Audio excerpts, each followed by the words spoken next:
December 8th, 1963, a day like any other.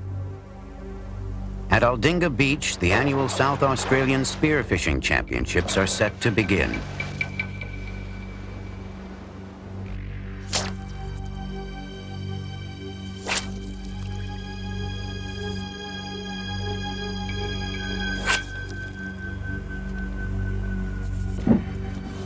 "23-year-old Rodney Fox, a life insurance salesman from Adelaide and former champion, takes to the water. He sets his sights on a large reef fish. Little does he know that he himself is being stalked by a great white shark.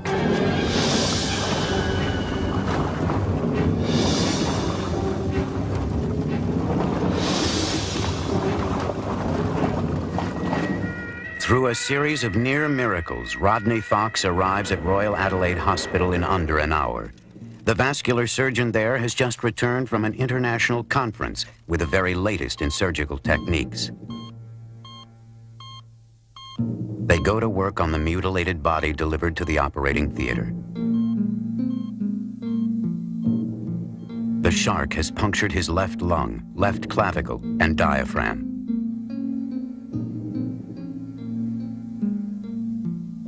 The jaws have bitten through all his ribs, gouged skin and muscle from his left side, and exposed several major organs.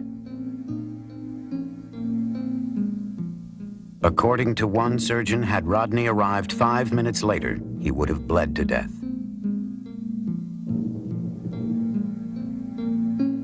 Sewn back together with over 450 stitches, he lies bedridden for 2 months with the pain and the awful memory. Do you hope to continue skin diving one day?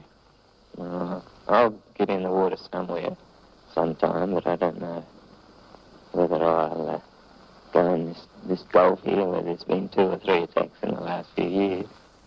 That was Rodney Fox then. And this is Rodney Fox now.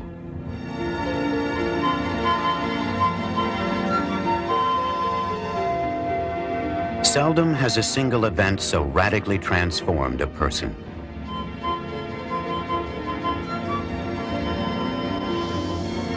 In a way, the great white shark that attacked him 30 years ago took his young life, but gave him another.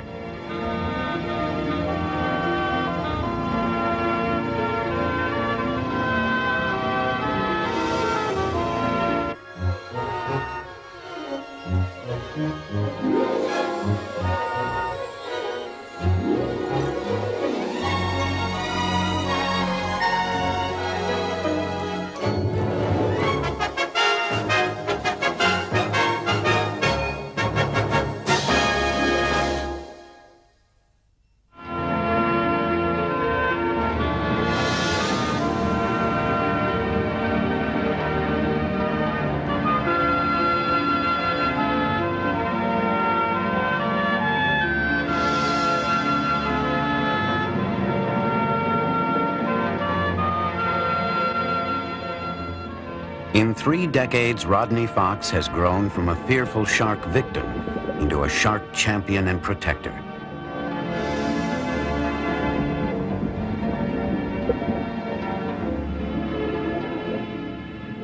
I think the sharks and the shark world is really beautiful and interesting, but the shark gets a raw deal, and people just hate it because they don't understand and they fear it.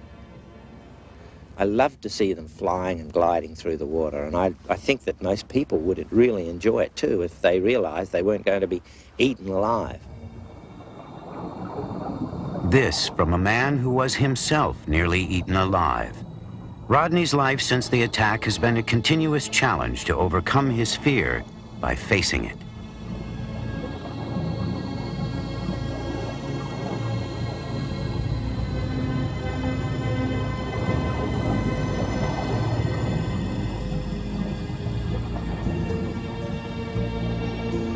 Today, documentary filmmakers and marine scientists from all over the world travel to Australia to go looking for sharks with Rodney.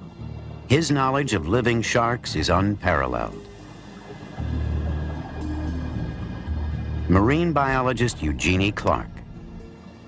People who hear about Rodney's shark attack, they go, wow, he's an ordinary man like one of us. And yet, he had such a terrible experience. And on top of that, he's telling us that sharks aren't dangerous. They're good. We should preserve them. So this is what's so wonderful about Rodney, that somebody that suffered through such a terrible incident can now defend the animal that attacked him. It wasn't always that way. Reliving the shark attack story has been a continuous epic in my life. So many people want to hear how I survived, how I stuck my fingers in the shark's eyes, how I put my arms around it so it wouldn't bite, and how I went up to the surface and it followed me. And after about 8 or 9 years of telling the story, I read the original Reader's Digest First Person Award that I had written immediately afterwards, and I found I had changed the story a little. I was telling people what they wanted to hear and not necessarily the truth.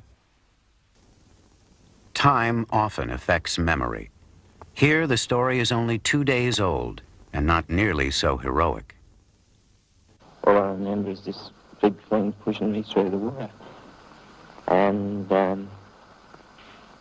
it seemed to let go a bit when I pushed my hand up on it. And it still wouldn't let go. The pressure of the water might have been holding it in his mouth. And I managed to put both arms right around him. And I was looking for his eyes with my fingers. And after a while, he managed just to let go. And I managed to get to the surface. Very luckily, there was a boat just coming over to see what was going on because there was so much blood and disturbance in the water. They quickly rolled me into the boat. I had to keep both arms just like this so they wouldn't rip my arms off. As they came to shore along this incredibly rough area there, they drove the boat up onto the shore and they loaded me onto a bit of a stretcher, and a car, the only car in the whole area that had been in this beach for about 4 or 5 years, was available, and they drove it out over the reef with 10 or 20 guys lifting it over the big lumps of the rocks through here, loaded me in the back of it, took off towards Adelaide. It was an absolute miracle, especially when they unloaded me out of the boat. As they did, my wetsuit slid open and my stomach actually loops of intestine came out, which seems funny now. I've got a good friend who actually tells me quite every now and again that he stuffed them back in with his fingers and they bunched me up. Oh, it was his chest. Rodney's wife, Kay.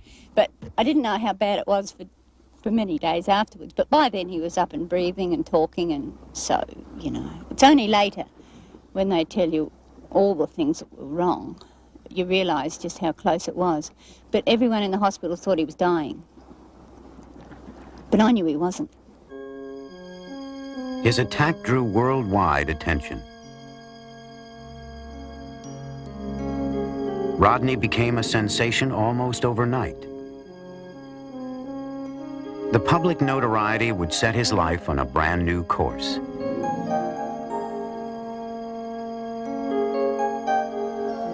Three months after the attack, escorted by Kay, Rodney began his return to the sea, but it wasn't easy to forget his attack. The fear of the sharks when I went back in the water was huge. My first time my head went underwater, I imagined in my mind sharks running in from all directions, and I said, "Stop it, you've got to control that." Things would never exactly return to normal for Rodney. His love of the sea was now overshadowed by a terrible fascination with his old nemesis, the shark.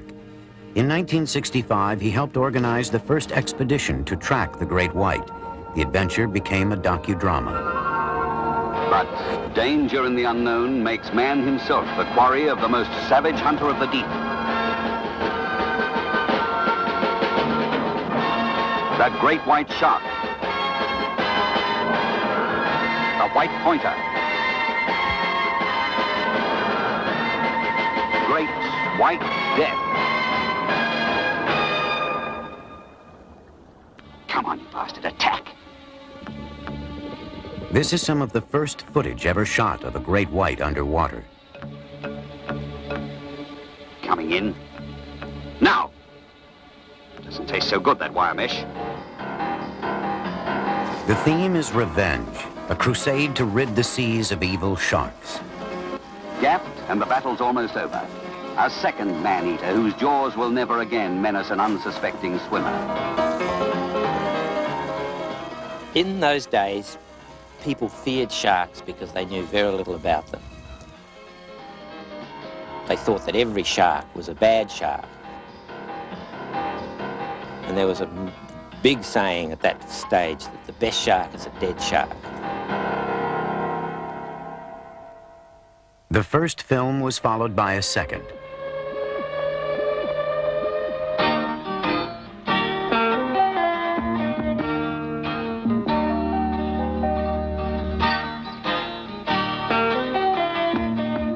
Attacked by a killer shark is about Rodney, his attack and recovery. Again, it shows Rodney wielding a spear gun, bent on revenge. Time out to reload. The cartridge inside the head explodes on contact. The tremendous concussion is transmitted into the body, killing instantly. But it does twist the truth just a little. I wasn't really after revenge. What I was frightened of was going back in the water and being bitten again. And so I was quite keen to try out the new explosive powerhead that had been invented. And I went underwater and I shot some of these sharks on film to show that man could protect himself in the water. Rod's on a killing frenzy, intoxicated with his success of overriding his fears. This is exactly the scene he had been in need of. In fact, Rodney's attitude was beginning to change, a fact obscured by the dramatic film script. I didn't realize or understand much at that time, but I thought that's not the right attitude. We've got to look at it further than that. We've got to learn more about them and understand them and learn to live with them. As Rodney's appreciation for the great white began to grow, so too did his expertise as a shark tracker. In 1969, he was called into work on a shark movie unlike any that had gone before. Has that cage been checked out? Film producer Peter Gimble turned to Rodney to deliver the sharks for his cameras.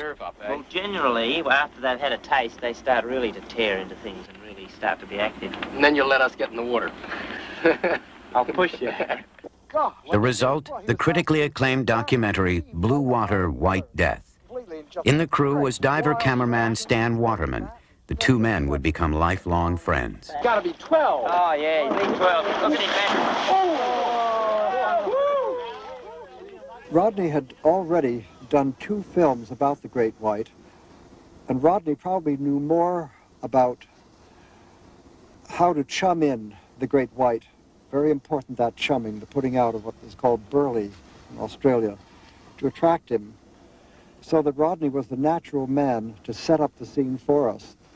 Rodney didn't have a cage back then. Gimble had the cages. Rodney knew where to find the burley, the chum, and set up the boats. And way back then at the beginning, Rodney was your man in Australia if you wanted to film the great white.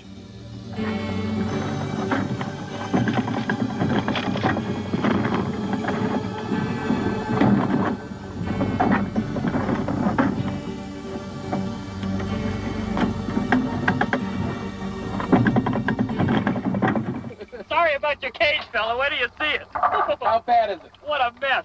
What's he bent the cage up, Stan? Oh, where do you see? The carnage of earlier films was not repeated. Blue Water, White Death marks the beginning of a new kind of relationship between white sharks and human beings, one that allows the sharks to survive the encounter.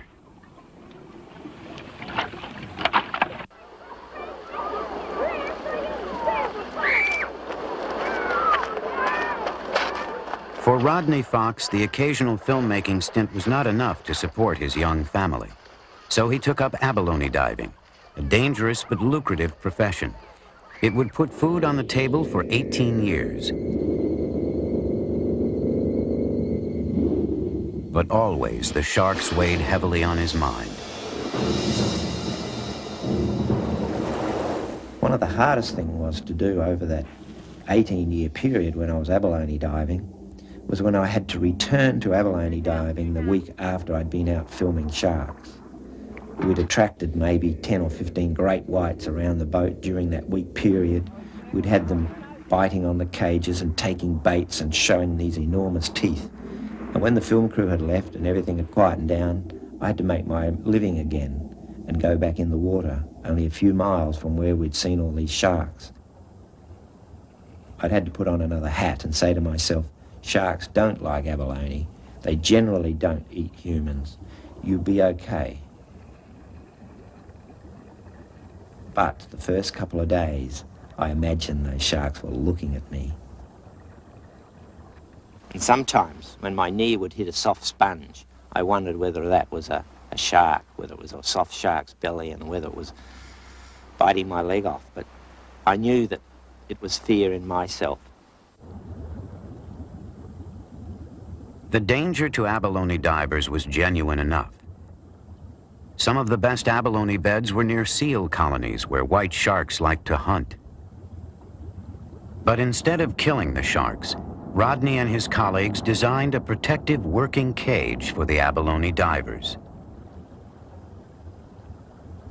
Then they tested it in shark-infested waters.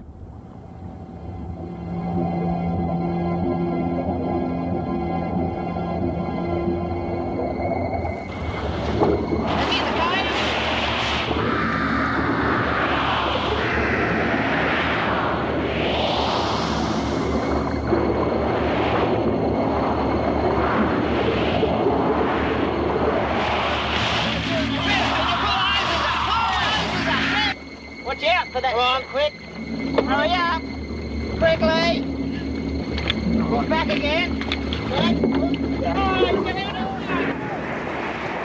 It really proves that that cage is safe to abalone dive out of, because you've been involved with 5 sharks down here swimming around, attacking it, and they've only taken the hose. And if you've got enough air to survive and you can get up to the surface, you'll be safe. Exactly, yeah. Makes the adrenaline pump, doesn't it? The adrenaline really started to pump in 1974, when Rodney was contracted to coordinate the filming of live sequences for the greatest shark film of all time. He had had experience with filming great whites in the wild, but Jaws was a different kind of project.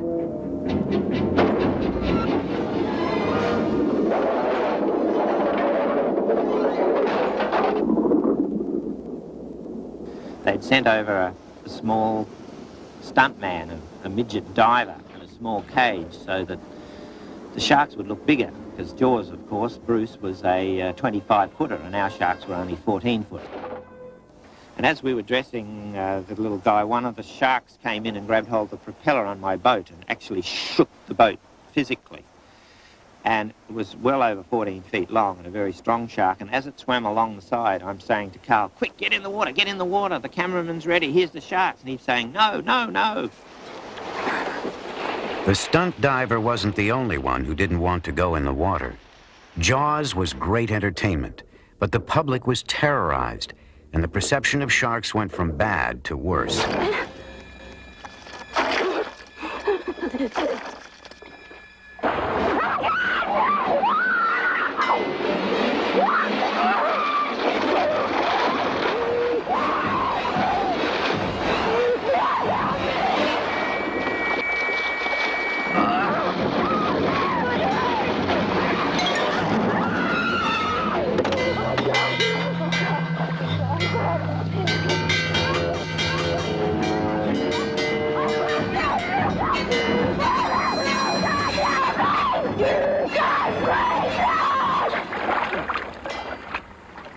Nobody realised at that time that it was going to be a horror film that was going to frighten so many people, including a lot of my friends, out of the water.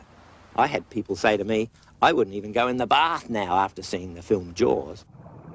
For Rodney, Jaws was the turning point, the moment he finally realized that the sharks needed a champion, and so he set out to debunk the old myths.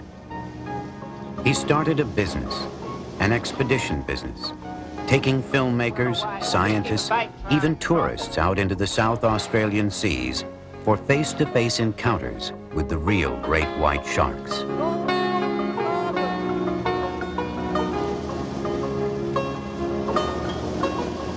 These days, his business serves two ends. It contributes to marine science, and it satisfies Rodney's rather large appetite for adventure. Some experience, I tell you.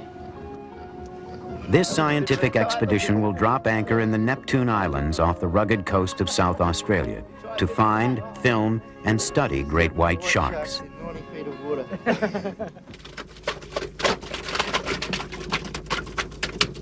Rodney's son, Andrew, has taken over the necessary, if noxious, chore of mixing the key ingredients of burley, a kind of foul stew that sharks seem to find irresistible. Blood, ground tuna, and a little seawater. That's the recipe. Andrew will create a smelly slick stretching several miles down current from the vessel. Any sharks in the area will find the invitation very attractive. Marine scientists from the University of Adelaide want to test the strength of a great white's bite and to identify the telltale signs of shark attack for forensic purposes, a grisly but necessary study. The sharks must be induced to bite a specifically designed pressure plate. First, they need to be worked into a biting mood.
We're ready now to fire in? Yes.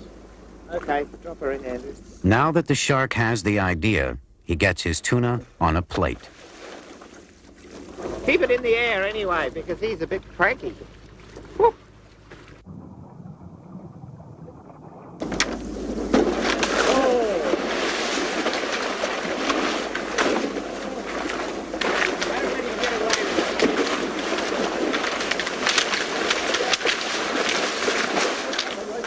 Running tests on the great white sharks in the wild is always unpredictable.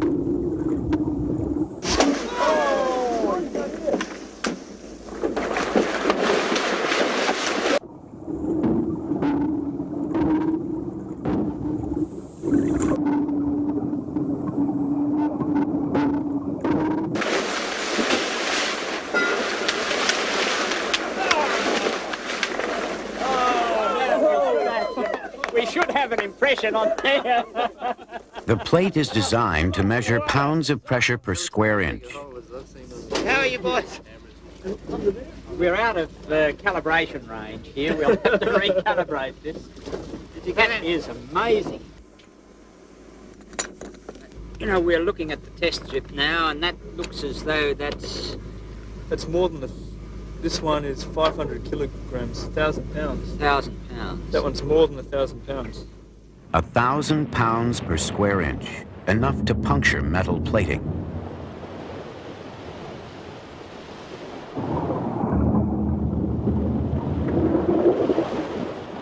But what exactly is it that draws a great white and prompts it to bite? Is it the smell of prey, or the sight of it, or the vibrations it sends through the water? That's a crucial question for divers, so Rodney helped set up another experiment.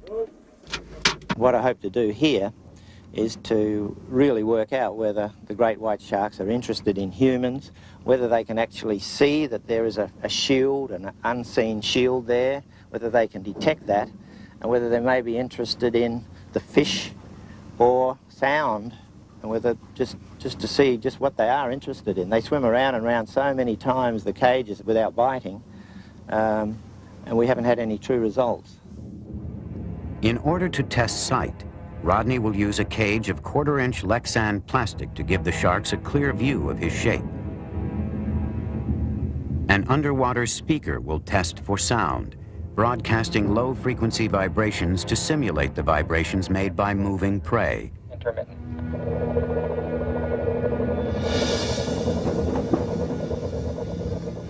A thawed tuna will provide scent.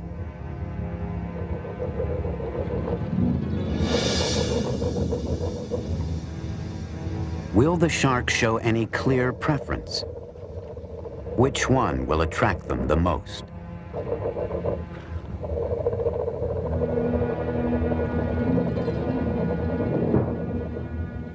The adrenaline that rushes in you as you go down there, and as a shark comes in when you're in the Lexan tube, gives you a real rush. It's excitement all over again. It's like the first time in my shark cages.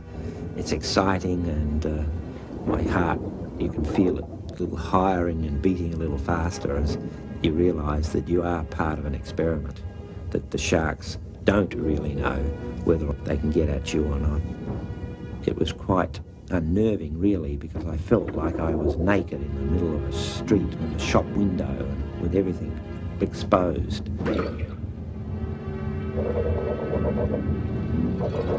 Again and again, the circling sharks pass Rodney by and return to the source of the sound vibrations. The proof is clear. At close range, underwater vibrations, not sight or smell, are what attracts the shark. Rows of sensory cells along the shark's flank are especially attuned to these stimuli. No, there's absolutely no doubt in my mind they were far more interested in the low vibrations than they ever were in me or the tuna.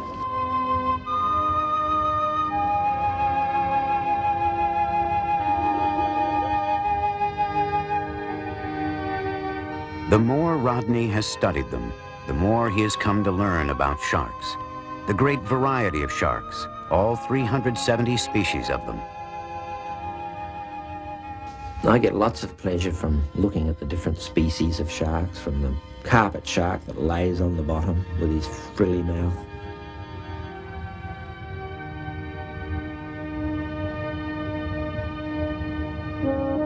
to the nurse sharks that seem to rummage around and sleep a lot.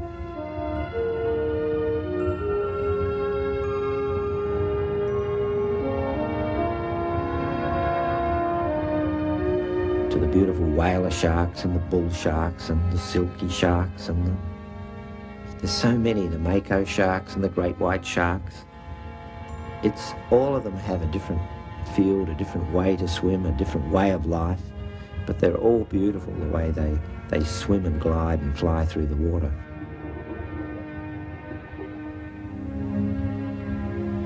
And the biggest and most mysterious of all, the whale shark.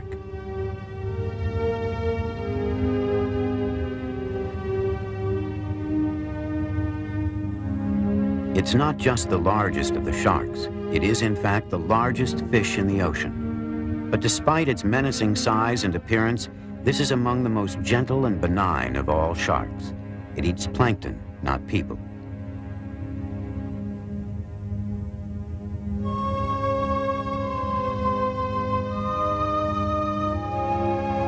Few in number, slow to reproduce, the whale shark is one of the great and vulnerable wonders of the oceans.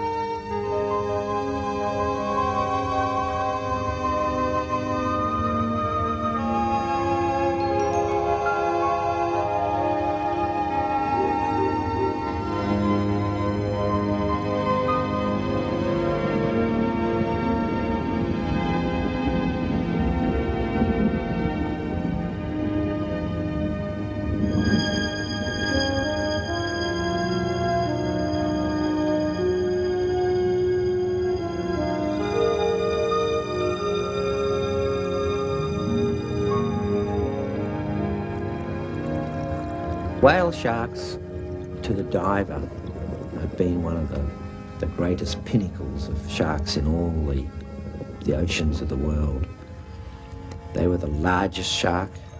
They were a docile shark. They were a shark that you could hitch a ride on, or a friendly shark. All the things that the great white shark wasn't.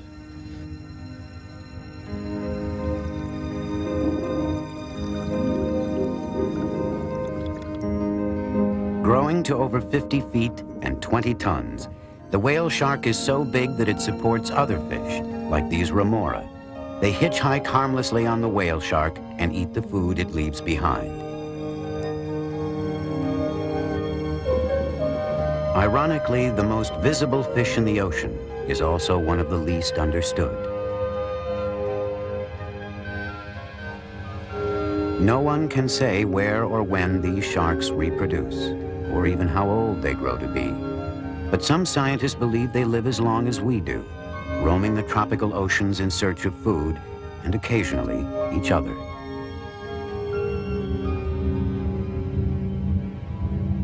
Now imagine a shark this big with teeth to match, a massive meat-eating predator. At one time, such a shark did exist. Carcharodon megalodon, 50 feet of carnivore, lived during the Miocene era some 20 million years ago. It was the largest ocean-going predator that ever existed. Rodney traveled to South Carolina to find out more about the megalodon. He and naturalist Vito Bertucci will dive in the Cooper River off Charleston.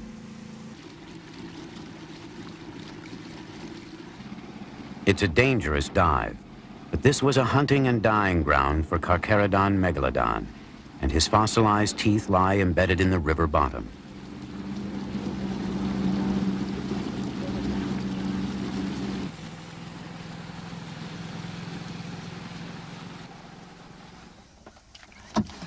The most important thing to worry about here is the current. Just to work your way into the current and down the anchor line. And then once we get down, you have to be aware that there are sharks and turtles in this area and an occasional alligator. And if you do come up on one, not to be startled by it. And if you ignore them, they usually ignore you. Alligators, the only danger with them is on the surface. Yeah. If you see one come at you at the surface, all you have to do is dump your air and go down. And they won't come after you. Or attack you. The sharks, if they come up to you, just give them a shot and they'll take off. Well, I got my knee pads on for praying. I hope this turns out all right. That'll be good. And here goes my mask. The water is cold. Visibility is nil. The darkness is decidedly spooky. I had some incredible images of monster sharks swimming around. In these gloomy waters, a monster carnivore would be right at home. Within minutes, Rodney finds the first traces of these ancient killers. Luckily, of course, it's the teeth, not the shark.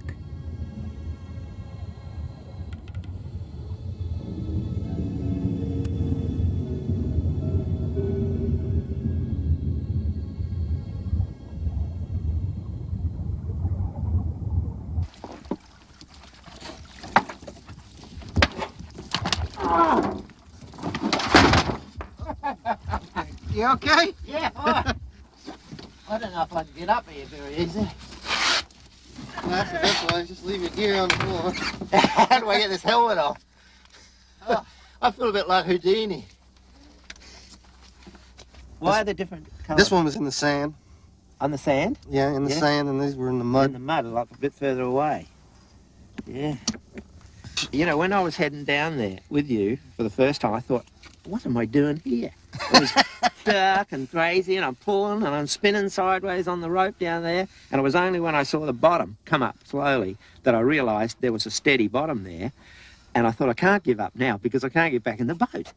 and then I went on, and then when I saw that first half a tooth down there, I thought, oh, this is what it is. And then I started looking, and I forgot about all the problems of that you told me about down there, and started looking for teeth. And, you know, you can get carried away. Down in Jacksonville, Florida, Cliff Jeremiah is taking Vito's fossil teeth and reconstructing a megalodon shark jaw. It will be the largest shark jaw in the world, big enough to swallow a small car. and it has an entire set of properly matched teeth.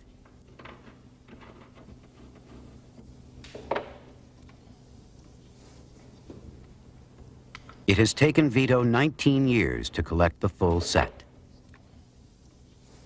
Some 200 fossilized teeth will line the recreated jaw, adding almost 300 pounds in teeth alone.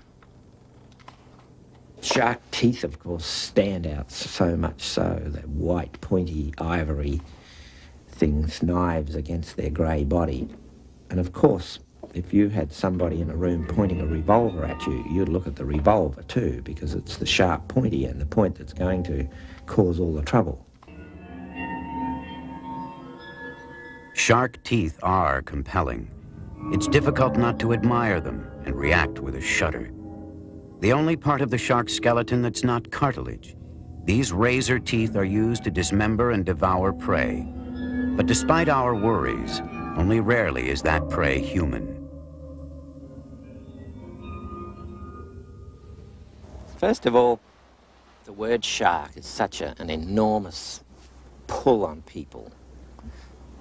Sharks, 300 or 400 varieties of sharks in the world, all go together as one name, shark, and that spells out fear. Research was done and shows that the word shark had a higher reaction on the nervous system of people than any other word in the English language. And so the general public, when they talk about sharks, they talk about something they cannot understand and something they fear.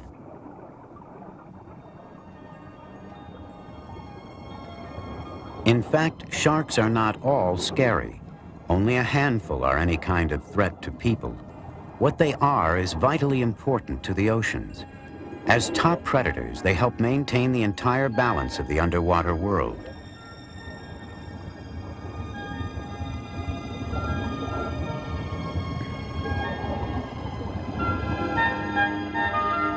Rodney's fascination with these great hunters has taken him all around the planet.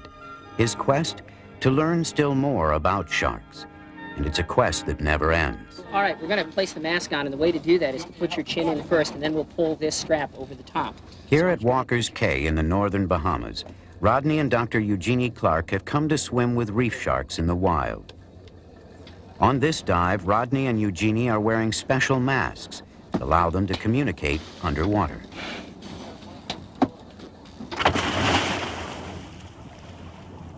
No metal cages, no Lexan tubes, just to swim alongside the sharks, to show that if you know what you're doing, you have nothing to fear.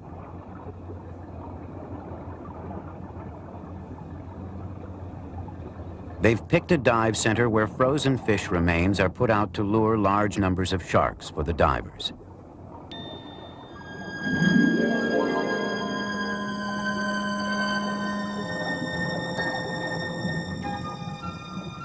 It's just beautiful to be here and watch them. The nurse sharks are the first to arrive. They certainly don't seem to be paying any attention to us, do they?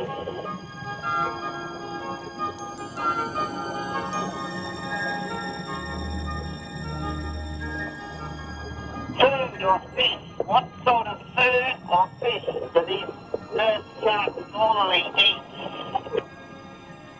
Well, the nurse sharks eat the food on the bottom. Shellfish, crabs, and any kind of fish they can get a hold of.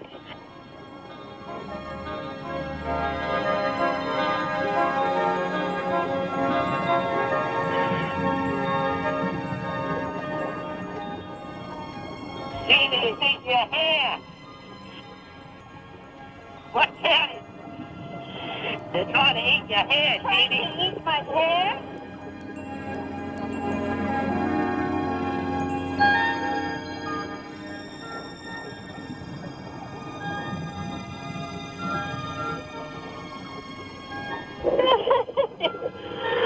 I really like that, Rodney. He just stopped then and wanted to be scratched some more. While the nurse sharks are fairly docile, the black tips that follow are much more aggressive.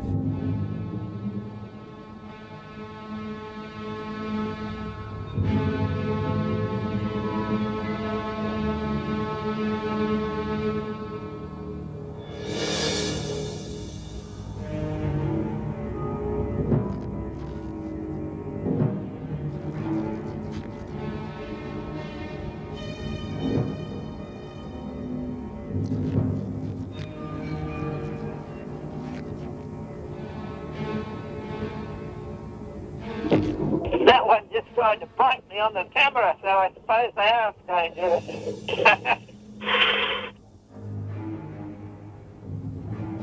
How about staying close to me? It's getting a bit excited here. How many species do you think we've seen, Jeannie? Well, it looks like 3 species for sure. The gray reef, or the reef shark, as it's called in the Caribbean. A lot of these nurse sharks, and then the blacktip. I don't know if they're 2 species or one of the blacktips.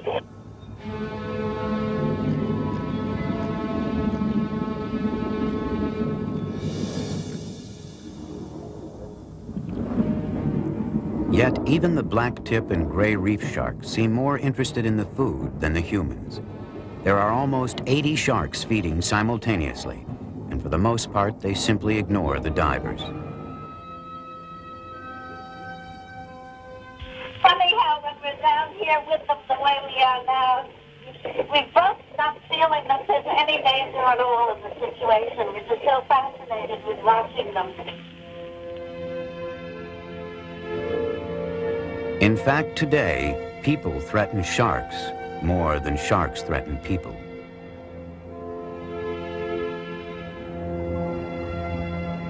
Sharks are being killed, sometimes purely out of hate. They don't even use them. There's some of the shark tournaments where just go out and kill sharks.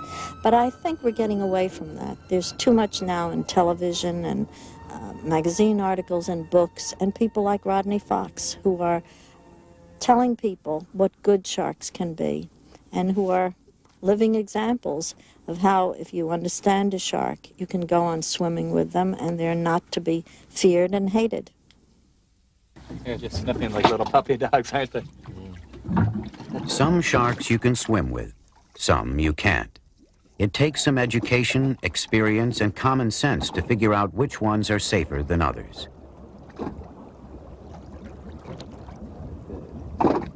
Silky sharks, for instance, are on the safe list. And with silkies, there's a twist, as Bahamian Stuart Cove will show Rodney. And when we go down there, you're going to twist its tail. It's important when we're swimming around sharks, keep our hands down because they do have teeth. But when they swim by us, if you grab their tails and twist them gently, it will paralyze the shark. And when you do that, you can actually roll them over, stroke their bellies. We use this maneuver to actually remove fish hooks. And so we sort of do the sharks a little bit of a favor and remove the fish hooks. And it doesn't seem to bother them. You can paralyze the sharks and then release the sharks. He'll come right back to you, and you can do it again. Well, I'm game. Let's try it.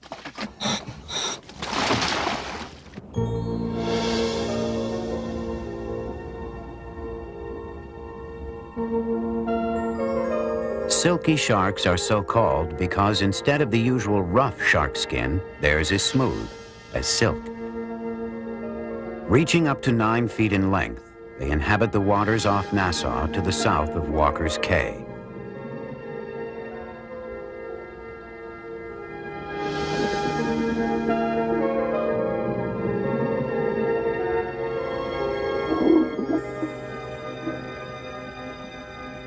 Grabbing silkies by the tail might sound tricky, but divers in the area have been doing it for a while, ever since they first set out to remove the hooks of careless fishermen. That's when they discovered the silkie's special weakness.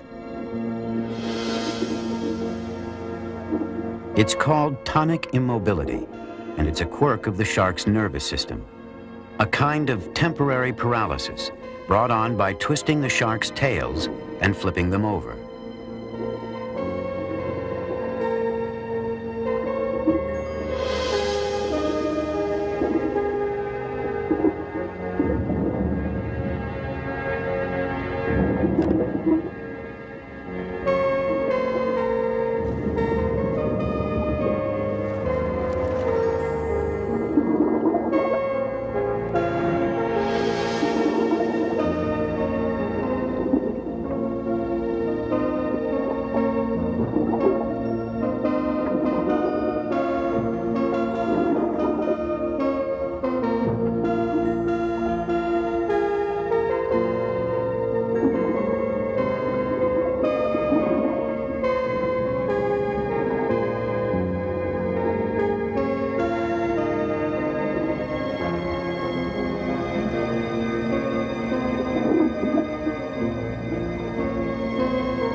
believe this. Those sharks are so friendly. They're right behind you. They're all around.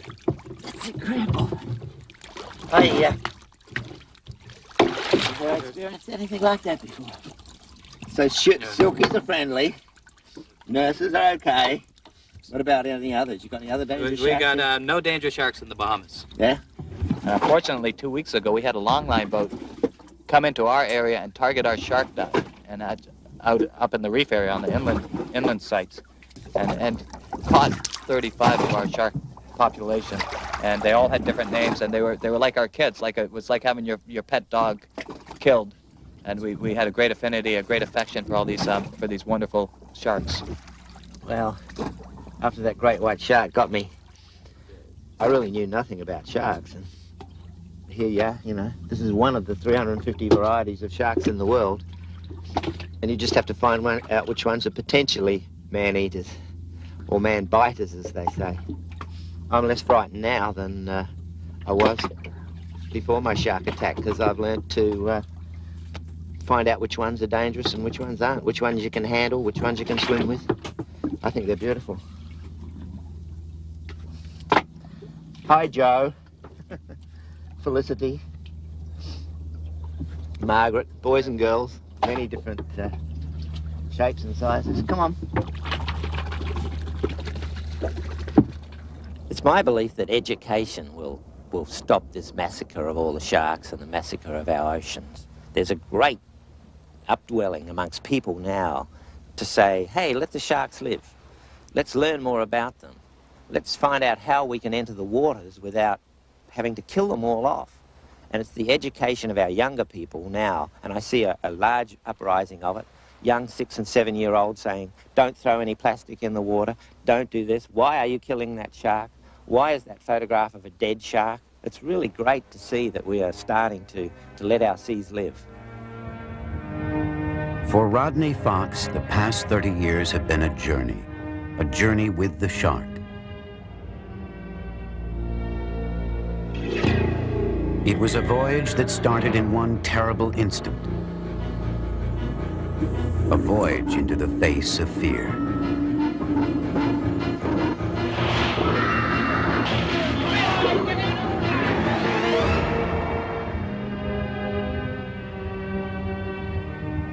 Over 30 years, Rodney has traveled from terror and death to understanding and life. From the early days when killing sharks seemed right, to the present when harming them, even accidentally, seems very wrong.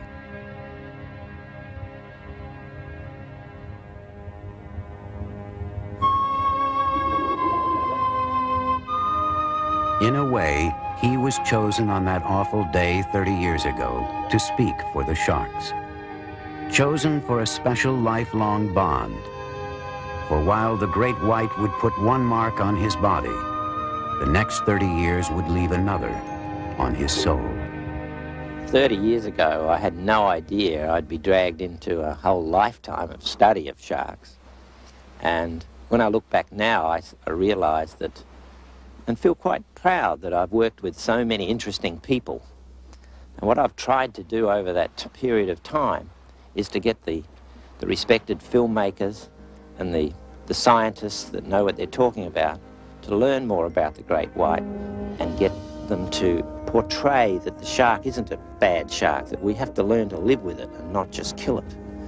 And I look back over 30 years to find that slowly it's been happening and working, and all of the people agree with my philosophy. Let the sharks live.